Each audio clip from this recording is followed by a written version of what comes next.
So, balik tayo. And now, akong iskutan is about spot trading. About kung saan ito paputang funds siguro at first from Coins PH and sa Bityard. So, first, kinahanglan nyo ang Coins PH at saan ito pag funds, no?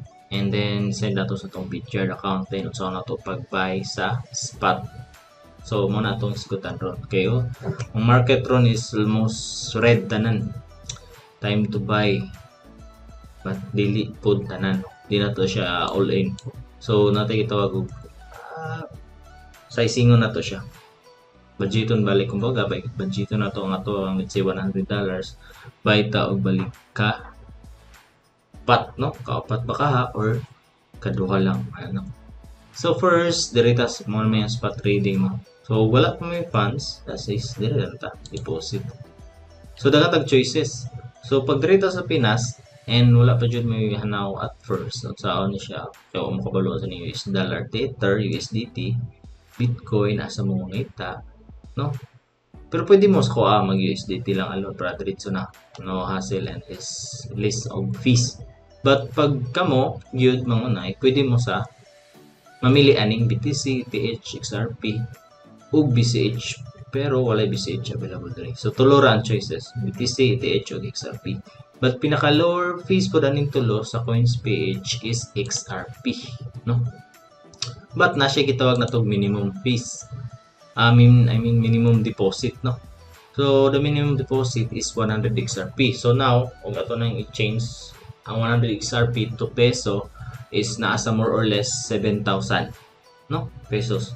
So need ninyo 7,000 siguro above para makabover food ang fees, para makasend mo ang funds diri sa Coins PH, no, from Coins PH to Bityard. So na ko'y video na lain, hatagal na ako ang link, no, para mas dali og sa mobile ra mo mag-transfer. So karon diri ta sa uh, laptop na to, sa monitor na to. So kinahanglan mo ninyo is kaning deposit address, no, mo ni gitawag og XRP wallet address and tag na siya ito. So dili ra click lang yun yung kilid.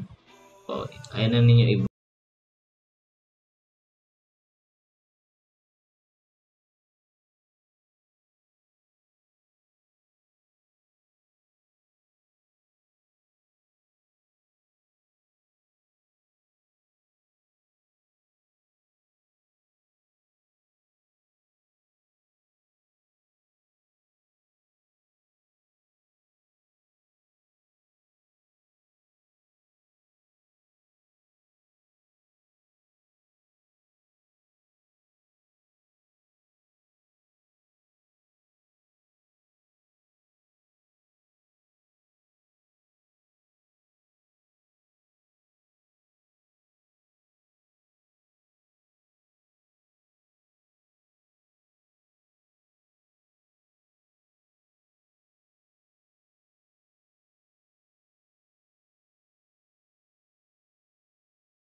XRP kay naman siya sa tuwang zone, resistance zone nga na support, no.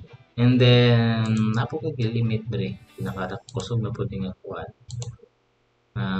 support. Then napo minor add position diyan ang area. Okay, basin tomorrow karon nagpalit na ko. Tomorrow pwede na siya, posible na siya masaka pa. Tupungon niya break, next break ana diri na po dayon. May mga targets but plano na ko ga-holding ko og dugay-dugay. Ga-holding ko dugay pa. Gusto pa ko maabot ni siya 5 no. As of now pinaka-high is almost 2 ang XRP. No? So kana dagan pang coins nang di na hold nato. Napay dire pwede na to makita manggut kani Binance nga kuan smart chain na support is money ang nanaka lang di just ako isa ka sabihin di na po ko i-hold ng BNB no sa spot gyapon as is kay mas nindot man og spot kay no liquidation no samot nag laki mo time and investment gid imong tuyo sa trading so mas okay ang spot dili mo kana stress inyo trades no so karon more pula gamay ra ang green kani po derive nindot mo diri sa Bityard is naka-group siya na siya DeFi naka-decentralized na kuan financial na siya grayscale man ata na siya ang linya na holdings nila sa grayscale. And here na po kani BTT hold ko ani as of now trust ko ani kay torrent ba ni BitTorrent i-drive ito sige download og kanang mga movies no so mo nilang coin nga gina promote kay ilahan ng crypto assets BNB kaning BAT basic attention token siya naga-hold ko ani gamay ra ko na hold ani. So as of now, akong gipalit is XRP. Hold ko ni XRP. Good for, let's say, 1 month siguro or else. Matulugon na gina ko siya. Tagod ko siya. Kay as of now, napamatay makuha.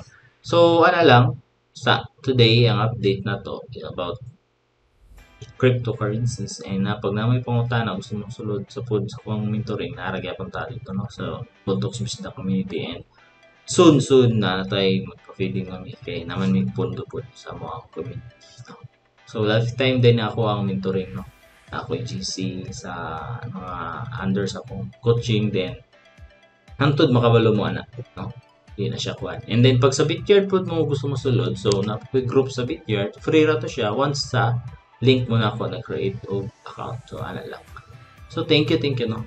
Salamat ug na mo mga comment lang.